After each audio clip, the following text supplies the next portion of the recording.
महाराष्ट्रातील महत्त्वाच्या बातम्या फक्त 10 मिनिटात. या चॅनेलला अजूनही सबस्क्राईब केलं नसेल तर आत्ताच करा.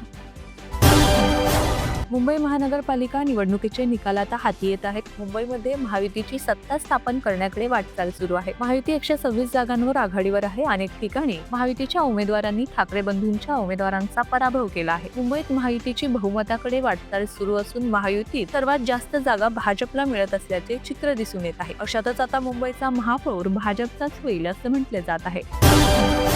महानगरपालिका निवडणुकीआधी शरद पवारांच्या राष्ट्रवादीच्या शहराध्यक्षांनी राजीनामा दिला आहे. त्यामुळे पक्षासाठी हा मोठा धक्का मानला जात आहे. पक्षाचे शहराध्यक्ष गजानन शेलार यांनी राजीनामा दिलाय. महापालिका निवडणुकीत जागा वाटप आणि उमेदवारीवरून राष्ट्रवादी काँग्रेस शरदचंद्र पवार पक्षात वाद झाला होता. जागा वाटपात गजानन शेलार यांच्या भूमिकेवरून प्रश्नचिन्ह निर्माण झाले होते. हा वाद आता आणखी टोकाला गेला असून निकालाआधीच त्यांनी राजीनामा दिल्याने अनेक चर्चांना वळण आले आहे.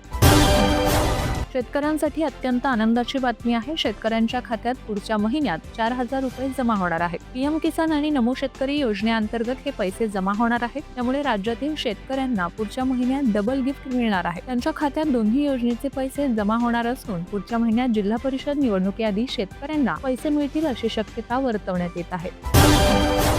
छत्रपती संभाजीनगर महानगरपालिका निवडणुकीच्या मतमोजणीवेळी शहरात मोठा गोंधळ पाहायला मिळाला. छत्रपती संभाजीनगर शहरातील शासकीय अभियांत्रिकी महाविद्यालयात उभारण्यात आलेल्या मतमोजणी केंद्रावर मोठा राडा झाला. उमेदवाराच्या प्रतिनिधीला मतदान केंद्राच्या आत प्रवेश देण्यावरून पोलीस आणि कार्यकर्त्यांमध्ये हा वाद झाला. हा वाद इतका वाढला की पोलिसांकडून उमेदवारांच्या प्रतिनिधीला लाठीचार्ज करण्यात आला. विकास जैन असे शिवसेनेच्या कार्यकर्त्याचं नाव असून त्यास मारहाण करण्यात आली. या कारवाईनंतर मात्र मतदान केंद्र परिसरात काही काळ तणावाचं वातावरण निर्माण झालं होतं. पुणे महानगरपालिका निवडणुकीच्या तोंडावर शरद पवारांच्या राष्ट्रवादीतून काँग्रेस पक्षात गेलेले प्रशांत जगताप विजयी झाले आहेत. प्रभाग क्रमांक 18 मधून ते विजयी झाले. महापालिका निवडणुकीची घोषणा झाल्यानंतर प्रशांत जगताप यांनी शरद पवार यांच्या राष्ट्रवादी काँग्रेस पक्षाला सोडचिठ्ठी देऊन काँग्रेस पक्षात प्रवेश केला होता. मुंबईनंतर पुणे ही राज्यातील सर्वात महत्त्वाची महानगरपालिका म्हणून ओळखली जाते. मागील अनेक वर्षे पुण्यात काँग्रेस आणि राष्ट्रवादीची सत्ता राहिली आहे. पण मागील 10 वर्षांपासून पुणेकरांचा कौल भाजपच्या पारड्यात पडल्याचे चित्र आहे. यावेळी देखील पुण्यात भाजप एखादी सत्ता स्थापन करत असल्याचे चित्र असून पुण्यात पुन्हा एकदा भाजपचा महापौर होणार हे जवळपास निश्चित झाले.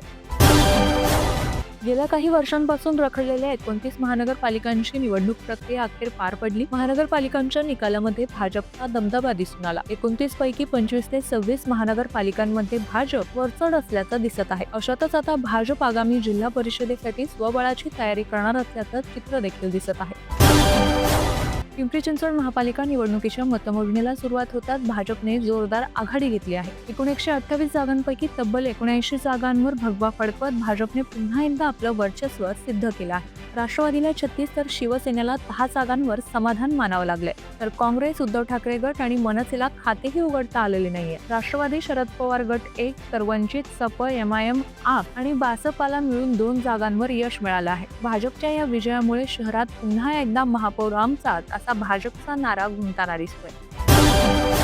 मतमोजणी केंद्रात गोंधळ घातल्याप्रकरणी रुपाली ठोंबरेंवर गुन्हा दाखल करण्यात येणार असल्याची माहिती समोर आली आहे. शिवाय ठोंबरे पाटील यांनी घेतलेला आक्षेप देखील चुकीचा असल्याचा दावा आयोगाकडून करण्यात आलाय.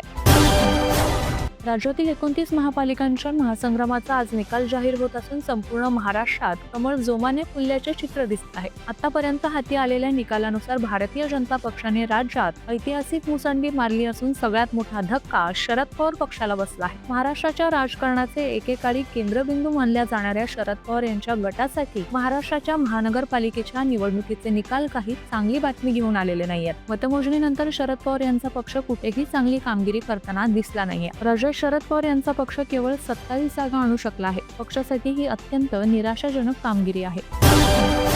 महाराष्ट्रातील 29 महानगरपालिकांच्या निवडणुका शांततेत पार पडल्या. यानंतर आज निकाल समोर येत असून या निवडणुकीच्या निकालामध्ये महाराष्ट्रातील महापालिका निवडणुकीत भाजपची मोठी लाट दिसून येत आहे. देशातील सर्वात श्रीमंत महापालिका असलेल्या बीएमसी मध्ये भाजप सर्वात मोठा पक्ष म्हणून उदयास आला आहे. मुंबई, पुणे आणि नागपूरसह अनेक शहरांमध्ये भाजपचे वर्चस्व दिसून आले आहे. राज्यात 29 महानगरपालिकांच्या निवडणुकीत भाजपने दणदणीत कामगिरी केली आहे. बहुसंख्य महापालिकांवर भाजप आघाडीवर आहे. विशेष लक्ष लागलेल्या मुंबई महापालिकेतही महायुतीचा विजय स्पष्ट दिसत आहे. यावर भाजप नेते आणि मंत्री चंद्रशेखर बावनकुळे यांनी आपली मते व्यक्त केली आहे. डबल इंजिन सरकार म्हणजे मोदी आणि देवेंद्र यांचे नेतृत्व, त्यामुळे राज्याचा वेगवान विकास शक्य झाला. हा निकाल विकासावर आणि जनतेच्या विश्वासावर आधारित आहे. महायुतीला अंदाजे 2/3 बहुमत मिळाले, अशी प्रतिक्रिया बावनकुळे यांनी दिली आहे. पुढे त्यांनी ठाकरे बंधूंचा पराभव का झाला याबाबत देखील आपलं मत व्यक्त केलं. लोकांनी डबल इंजिन सरकारवर विश्वास दाखवला आहे. उद्धव ठाकरे आणि राज ठाकरेंची युती, शरद पवारांची राष्ट्रवादी यांनाही साथ असली तरी देखील मतदारांनी महायुतीला पसंती दिली, अशी प्रतिक्रिया बावनकुळे यांनी दिली आहे. एकनाथ शिंदेच्या शिवसेनेचे नेते ललित कोल्हे यांनी तुरुंगातून निवडणूक लढवली आणि जिंकली देखील. कोल्हे कुटुंबियांपैकी तिघांनी निवडणुकीत बाजी मारली आहे. ललित कोल्हे, पियुष कोल्हे आणि सिंधू कोल्हे या विजयी झाल्या आहेत. बोगस कॉल सेंटर चालवल्याच्या आरोपावरून अटकेत असलेले माजी महापौर ललित कोल्हे 9 दिवसांपासून पोलीस कोठडीत होते. त्यानंतर आता त्यांना न्यायालयीन कोठडी सुनावण्यात आली आहे.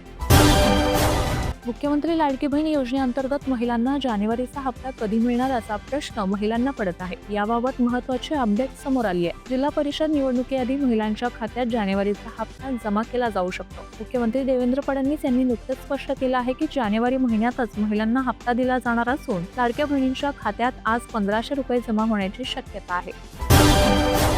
दगडी चाळमधील कुख्यात गँगस्टर अरुण गवळी अशा अखिल भारतीय सेनेकडून त्यांच्या 2 मुली महापालिका निवडणुकीच्या रिंगणात होत्या. गीता गवळी या 212 क्रमांकाच्या वॉर्डमधून तर योगिता गवळी वॉर्ड क्रमांक 207 मधून उमेदवार होत्या. त्यांना भाजपच्या उमेदवारांनी धूळ चाकली आहे. हायखळा परिसरात ज्या ठिकाणी दगडी चाळ आहे त्या परिसरात हे वॉर्ड येतात. डॅडीच्या बाले किल्ल्यातच त्यांच्या 2 मुलींचा पराभव झाला आहे.